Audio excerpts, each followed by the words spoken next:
I'm Harley-Ann Sherling, reporting for the Gazebo staff, and I'm here today with Miss Robin Shore, and I'm going to ask her a few questions about how to prevent sickness during the wintertime. What are the most common ways of getting sick during the wintertime? Well, I think just the students sharing their sick germs, whether it be cold, flu, and I think they do this by maybe not washing their hands enough, using hand sanitizer, maybe drinking from each other's cups or soda bottles, sharing utensils. I'm just trying to think of what else, and just being in close proximity and passing germs back and forth. Okay. Is the rate of absent students higher during the wintertime at our school? I would say that it is, especially when flu season starts in the fall, but that'll carry through January, February, March, and then when the weather really gets a little bit warmer, we notice that we don't have as many students that are sick. Do you recommend getting the flu shot? I absolutely do. And it's very easy to do. And I wish everyone would. That would help us a lot. What do you remember from the flu epidemic from a few years ago at Stratford? Well, I remember that we had a high number of students, a large number of students that were absent, and it just spread like wildfire.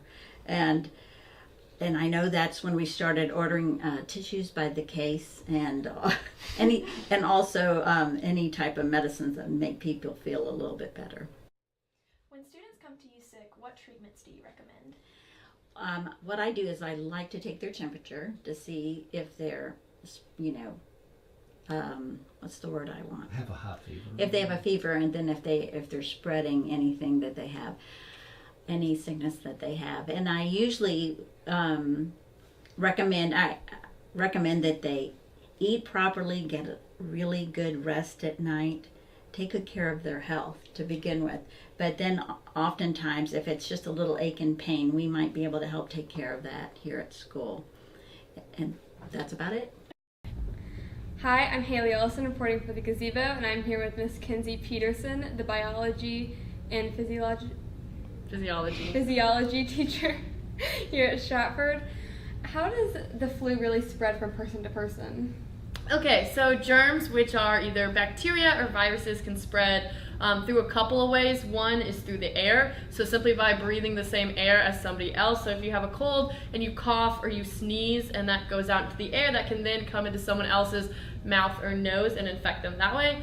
Another way is through contact, so like touching the same items, which is why it's really important to be washing your hands when you're going to the bathroom, after you eat lunch, any of that stuff. Cell phones, especially nowadays, your hands are always on cell phones. So like showing someone your cell phone if you've been sick can infect them with the sickness. So making sure you're washing your hands, sanitizing, wiping down like your keyboards or phones after you've used them, making sure when you cough or sneeze you cover your mouth, so like using your elbow and not coughing into your hands and then touching someone else with your hands. Those are all great ways to prevent being sick, especially around this time, and especially as it's getting colder outside. Make sure you're wearing adequate clothing, because if you go outside and you're in the cold and stuff, you're a lot more susceptible to getting the flu or cold or even developing those symptoms just because you've been outside and it's cold. Make sure you're staying hydrated, eating healthy. All of that stuff can also help your body combat a sickness if you do get one during this time.